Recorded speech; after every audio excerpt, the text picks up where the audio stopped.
Muy cordial saludo a las personas que sintonizan este canal. Como siempre, acá, reseñando algunos textos, les saluda Ivo Hernández. Y venimos hoy con un libro que escapa un poco el radar de los textos habituales que se manejan o que discutimos y procuramos presentar. Y se trata de un texto mayormente literario, pero lo que nos vamos a enfocar o lo que pretendemos darle luz hoy no es tanto a los libros, que son harto conocidos, sino a una conferencia que está incluida como introducción de uno de los libros. Y estamos hablando de dos textos de Federico García Lorca. Les presento el libro. Es este: El romancero gitano y el poema del Cante Jondo. Como ustedes pueden ver, es el segundo tomo de sus poesías completas. Esta es la colección de bolsillo, la editorial de bolsillo.com, dice acá exactamente, y es un trabajo que va compilando, seguramente con más libros que este, Miguel García Posada. La obra de Lorca necesita poca presentación, es uno de los autores más famosos del siglo XX español y probablemente europeo, si no mundial. Lorca, con su temprana y trágica muerte, además de una obra bastante interesante en otros ámbitos, en el ámbito teatral, en el ámbito poético, ya sabrán los críticos literarios tasarle mejor. Nosotros vamos a enfocar un aspecto menos conocido de Lorca, que es el que se desprende de estas páginas. Estos son dos textos que él publicó en distintos momentos, y ese poema del Cante Jondo, vuelvo a presentarles el trabajo, fíjense ustedes, ese poema del Cante Jondo, que es un libro que él empieza a trabajar ya hacia 1921, lo tiene más o menos concreto, pero lo viene a publicar mucho tiempo después. Es motivo o producto también de discusiones musicológicas con Manuel de Falla, el célebre músico y compositor español. Entonces, esa conjunción de talentos es particularmente importante porque empieza a darle luz y a sacarle a la palestra pública un tema que en el sur de España es conocido, pero era menos conocido en Europa y casi desconocido en el mundo. ¿Cuál es el tema del Cante Jondo? Estos dos, músico y poeta unidos, o músico y autor teatral, como usted lo quiera ver, se empiezan a preocupar sobre el tema y lo abordan. Y entonces Lorca, que hace ese texto sobre los poemas del Cante Jondo, prepara una conferencia, la da en varios países. Y es eso justamente lo que nos va a convocar hoy. No pretendemos tomar más de su tiempo, sino enfocarles ese aspecto. El Lorca, pudiéramos decirle musicólogo o tal vez investigador en términos de musicología. Es muy interesante lo que plantea. Yo al menos desconocía esta faceta de este artista, bastante polifacético en otros sentidos. Repetimos, un hombre que tiene una obra poética, querida por algunos, por otros menos, una obra teatral, recuerde usted La Casa de Bernarda Alba, en fin, hay una cantidad de obra que lo representa, un hombre que vivió poco tiempo, pero en ese poco tiempo dejó una estela fulgurante, y además es un hombre que debe haber sido seguramente de una calidad humana muy particular, porque los que le conocieron lo apreciaban mucho, era muy marcada esa afectividad que producía Lorca, que no dejaba indiferente a la gente con quien trataba. Bueno, pasando entonces a esto, fíjense, les doy un poquito de la introducción. El señor García Posada, que es quien compila este texto y seguramente los otros que existen, da esta introducción. Estamos en la página 13 del libro y dice lo siguiente: este cuadro cobra sentido, o en este cuadro cobra sentido la importancia histórica y artística del primitivo cante andaluz, que es lo que prepara Lorca. Él reharía el texto de la conferencia que vamos a leer ahora para darlo por primera vez en Cuba en 1930 con el título de Arquitectura del Cante Jondo, que es la versión que el lector encontrará en este volumen como pórtico al libro de poesía. Repetimos, él ya tenía el texto más o menos trabajado desde comienzo de la década de los 20, pero es en 1930 cuando prepara esto y ya empieza a difundir no solo el texto del libro, sino la conferencia, que es lo que aquí también se publica. Y a propósito de ello, y entrando ya en materia, les damos la palabra aquí a lo que dice Lorca en eso. Fíjense, es muy interesante, sobre todo además interesante por varias cosas, porque cuando se le está leyendo a Lorca en un tema que no es su habitual, es decir, no es la poesía por la que se le conoce, no es el teatro por el que se conoce, o reseñas artísticas que pudiera haber, no, aquí lo vemos y su carácter es muy mercurial. De repente está abordando un tema de una manera muy seria y sale de pronto con una imagen o una metáfora a veces no tan adecuada, un poco apresurada, pero debe haber sido su propio temperamento artístico que lo arrebataba. El punto es que fíjense cómo él introduce el hecho de toparse con el cante hondo, que ya él desde niño había oído, conocía, pero nunca se lo había planteado como tema, quizás porque esas cosas que son muy familiares se vuelven transparencia para quien las vive y de repente basta hablar de ellas para percatarse la singularidad o la importancia particular que tienen. Leo la introducción de Lorca. Dice lo siguiente: hace unos años, recién vuelto a Granada, en vacaciones de mi universidad madrileña, paseaba con Manuel de Falla por una calle granadina, donde surgen a veces esos típicos huertos orientales que van siendo únicos en el mundo. Era verano y mientras discurríamos nos limpiábamos el sudor de plata que produce la luna llena andaluza. Falla hablaba de la degeneración, del olvido y el desprestigio que estaban envolviendo nuestras viejas canciones, tachadas de tabernaria, de chulas, de ridículas por la masa de la gente. Y cuando protestaba y se revolvía contra esto, de una ventana salió la canción antigua, pura, levantada con brío frente al tiempo.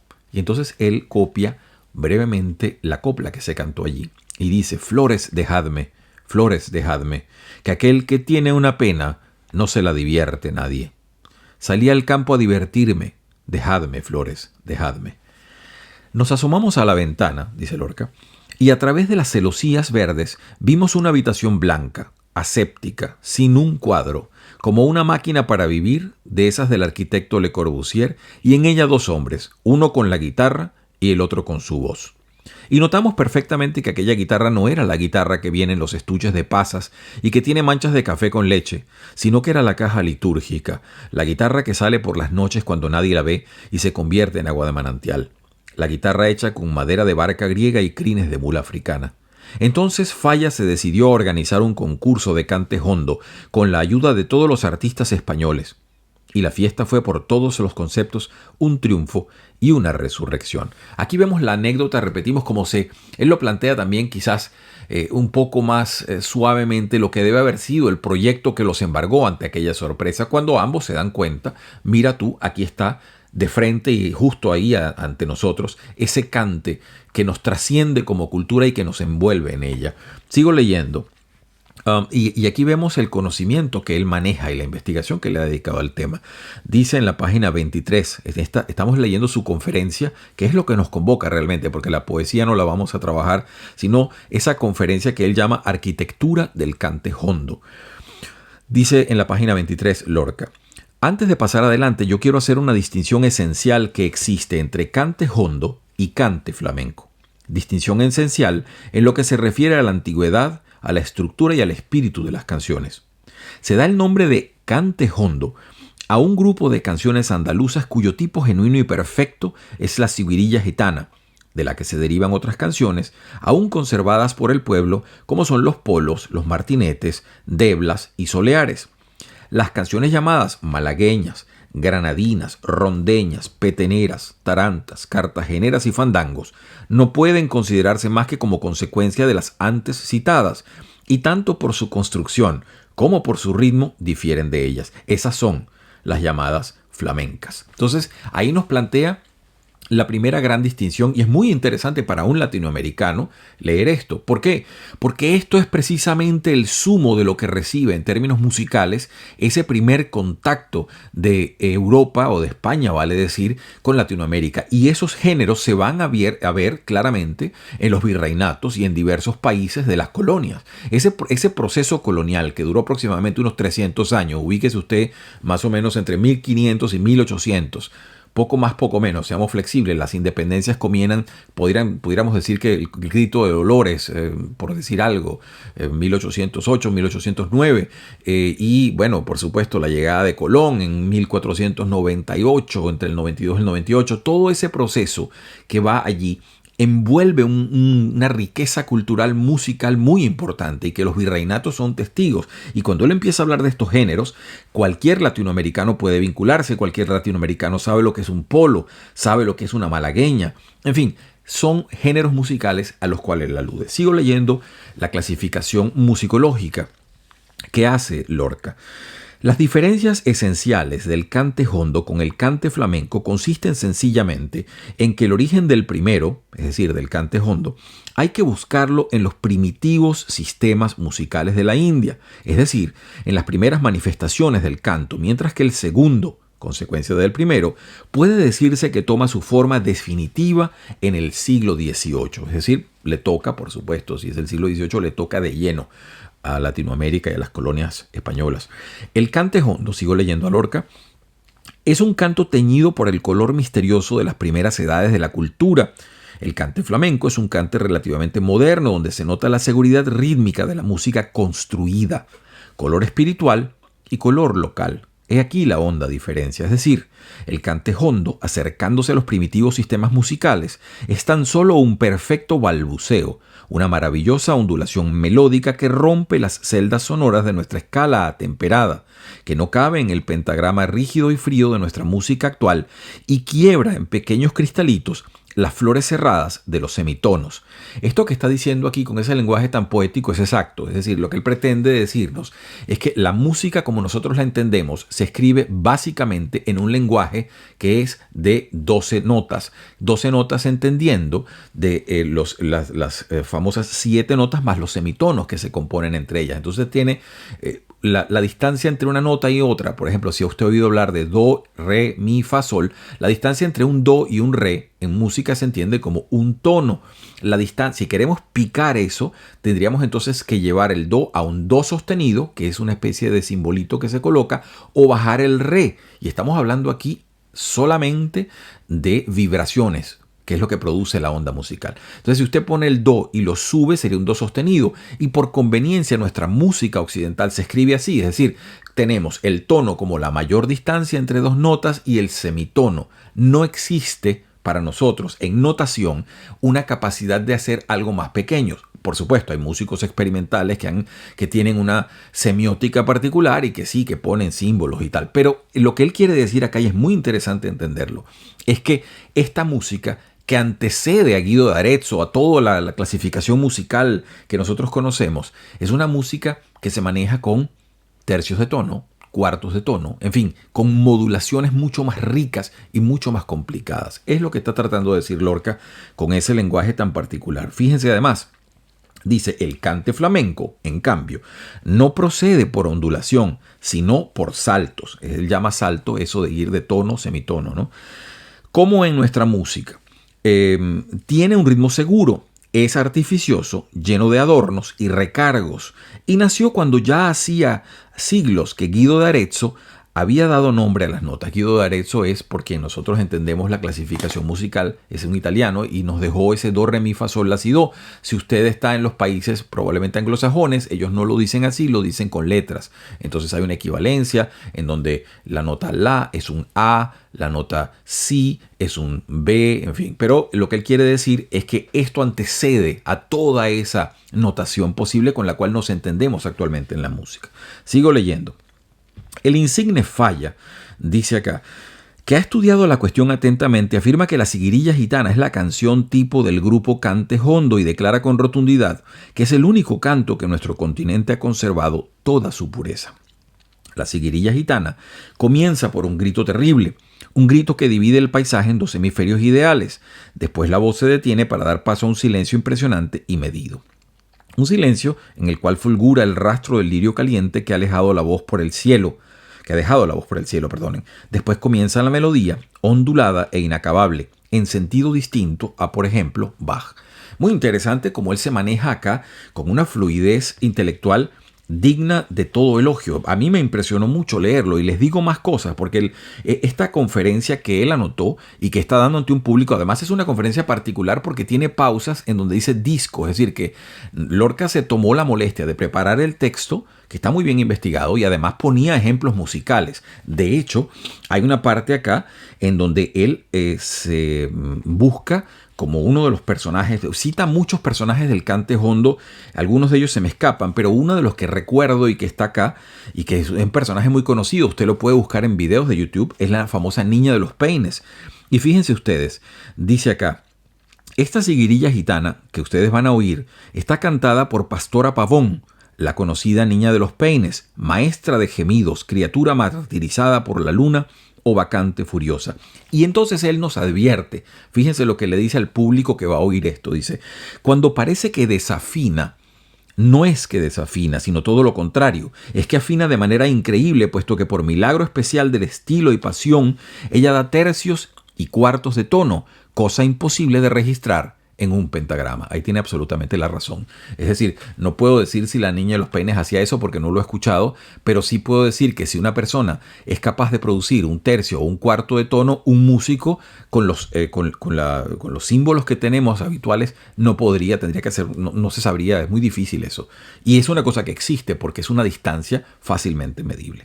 Sigo leyendo acá, empieza Lorca a hablar sobre las historias de todo esto y dice lo siguiente, porque él empieza a hablar de ejemplos de personas y cita una cosa que modestamente puedo decir yo ya había en algún momento vinculado, no con el cante hondo, pero sí con la guitarra, y es por lo siguiente, porque el cante hondo se vale mucho de la guitarra y eso es una cosa que es relativamente reciente. Ahí se formó una especie de simbiosis, una especie de imbricación que ha tenido influencia de lado y lado. Es decir, el cante ha influenciado la forma de tocar la guitarra, el hecho de la guitarra misma ha influenciado al cante. Y entonces él dice, todo eso ha tenido una reverberación mundial del cual mucha gente no se percata, y cita una cosa interesantísima que yo había puesto en mi programa Tiempo de Guitarra muchos años cuando lo transmitía en la emisora cultural de Caracas, y es el viaje que hizo Mijaíl Glinka, un gran compositor ruso del siglo XIX, a España, y él lo narra acá. Y narra también la influencia de Claude Debussy, el famoso compositor francés, del cual le voy a dar referencia porque todavía no tenemos tanto tiempo, me permito un par de minutos, sobre esta conferencia que, repito, se llama Arquitectura del Cante Hondo. Es factura de Federico García Lorca y realmente una investigación musicológica de muy buena talla. Fíjense lo que dice acá. Por cuanto advertimos la extraordinaria flexibilidad y sugestión del cante hondo, es cuando vemos la influencia casi decisiva que tuvo en la formación de la moderna escuela rusa y la huella que causó en la obra francesísima de Claudio Debussy. En 1847, Miguel Ivanovich Glinka hizo un viaje a Granada. Estuvo en Berlín estudiando composición con Siegfried Denn y había observado lo que se puede llamar patriotismo musical de Weber, oponiéndose a la influencia nefasta que ejercían en su país muchos compositores italianos. Cierto es que hizo amistad con un célebre guitarrista de entonces llamado Francisco Rodríguez, el murciano, y pasó con él horas enteras oyéndole y copiando las variaciones y falsetas de nuestros cantos, y fue escuchando la ciguirilla a través de las ascuas de platino donde se quema la guitarra, cuando tuvo el atrevimiento de usar por primera vez la escala de tonos enteros. Al regresar a Rusia ya sabía el porvenir de su creación. Bueno, ahí explica con detalle qué fue lo que hizo Glinka, cita obras, es muy impresionante, cita una cantidad de obras que él la asume como influenciada. Luego pasa entonces a otra anécdota y dice lo siguiente. Y por supuesto Glinka, que fue un compositor seminal dentro del siglo XIX ruso, tiene después reverberación en compositores posteriores como Rimsky-Korsakov, etcétera, etcétera, y él vincula todo ello. Luego dice esta anécdota. En la Exposición Universal que se celebró en París en el año 1900, donde brotaron por primera vez los deliciosos girasoles de cemento que suben por las fachadas y las libélulas azules, también ya deliciosas, de los modernistas, hubo en el pabellón de España un grupo de gitanos que cantaba el cante hondo con toda su pureza. Aquello llamó poderosamente la atención de un joven músico que entonces estaba luchando con los muertos, más vivos que él, para poder dibujar su personalidad. Aquel joven iba un día y otro para sentir cantar a los cantaores andaluces y él, que tenía su pupila abierta a los cuatro vientos del espíritu, se impregnó del viejo metal de nuestras melodías. Hablo de Claudio Debussy. Y ahí entonces empieza a hablar de la obra de Debussy, la cual claramente conoce, habla de Soler en Granada, en fin, una cantidad de distintas, y dice todo lo que el cante hondo ha influenciado sin que muchos españoles se percaten de la reverberación mundial que ha tenido. Y él hace ese, y es muy interesante porque se vincula siempre cuando queremos hablar del sur de España con el andaluz, que es el término que le dieron los omeyas cuando fueron para allá, bueno, y después los almohades, los almoravides, en fin, eso, el andaluz, esa parte sur, pero él la llama así, pero también la vincula con el nombre anterior, es decir, el nombre que le había dado Roma a esa provincia, Bética, que es muy importante porque si recordamos el sur de España tenemos la Hispaniola Tarraconensis, tenemos Lusitania, Bética, y creo que es la Hispaniola Tarraconensis. Entonces lo interesante aquí es que él habla de esa Bética y se refiere como algo que es para referenciar que el cante jondo incluso antecede a toda esa influencia árabe y es un producto sincrético de muchas influencias, no solamente la árabe.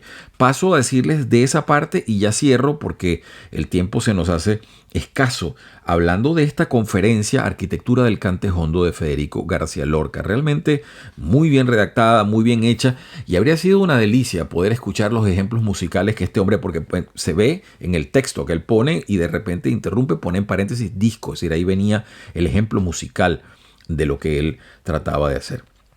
Les leo más o menos la parte donde habla de la historia y dice así: los hechos históricos a los que me refiero de enorme desproporción y que tanto han influido en estas canciones son tres: la adopción por la Iglesia española del canto litúrgico, la invasión sarracena que traía a la península por tercera vez un nuevo torrente de sangre africana, por tercera vez, y la llegada de numerosas bandas de gitanos. Son estas gentes errantes y enigmáticas quienes dan forma definitiva al cante jondo. Esto no quiere decir, naturalmente, que este canto sea puramente de ellos, pues existiendo gitanos en toda Europa y aún en otras regiones de la península ibérica, estas formas melódicas no son cultivadas más que por el sur. Se trata de un canto netamente andaluz que ya existía en germen antes que los gitanos llegaran, como existía el arco de herradura antes que los árabes lo utilizaran como forma característica de su arquitectura.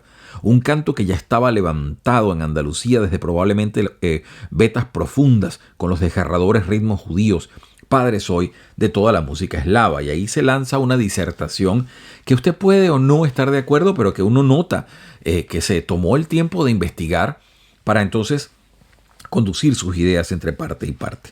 Al final les leo sobre la guitarra y ya con esto cierro esta interesantísima conferencia de Arquitectura del Cante Jondo de Federico García Lorca.